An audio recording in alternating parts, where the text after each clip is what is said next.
નમસ્કાર, આપ જોઈ રહ્યા છો લખતર ન્યૂઝ અપડેટ ચેનલ। તમામ સમાચાર અને અપડેટ મેળવવા માટે ચેનલને સબસ્ક્રાઇબ કરો અને બેલ આઇકન પર ક્લિક કરો, જેથી તમામ સમાચાર અને અપડેટ તમને મળી રહે।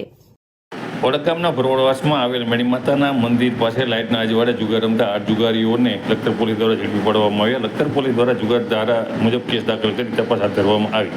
લખતર પોલીસમાં નોંધાયેલ એફઆઈઆરમાંથી મળતી માહિતી મુજબ લખતર પોલીસ સ્ટાફના હિતેશભાઈ કઠેચિયા, મેહુલભાઈ દોમડા, જયપાલસિંહ પરમાર બી વિસ્તારમાં સુરનગર જિલ્લા પોલીસ વડા ડોક્ટર ગિરીશ પંડ્યાની સૂચના અને માર્ગદર્શન મુજબ દારૂ જુગારની બધી બંધ કરવા સતત પેટ્રોલિંગ કરી રહ્યા હતા, ત્યારે તેમને માહિતી મળી હતી કે ઓળખ ગામના ભરવાડવાસમાં આવેલ મેડીમાના મંદિરના ઓરડા પાસે અમુક વ્યક્તિઓ જાહેરમાં જુગાર રમી રહી છે। આથી બાતમીવાળી જગ્યાએ રેડ કરતા 1 મનસુખ મજેઠિયા, 2 સચિન ઉપદડા, 3 અમૃત મળતુબિયા, કાળુભાઈ બુટિયા, નવલ બુટિયા, દશરથ મજેઠિયા, હિતેશ પરમાર, મહેશભાઈ મજેઠિયા ને રોકડા ₹10,850ના મુદ્દા માલ સાથે ઝડપી લેવામાં આવ્યા હતા અને જુગાર ધારા કલમ મુજબ લખતર પોલીસમાં લાવી અને હિતેશભાઈ કઠેચિયા દ્વારા કેસ દાખલ કરવામાં આવતા આ બનાવની તપાસ Hitendrasinh Zala, assistant police sub inspector ચલાવી રહ્યા છે।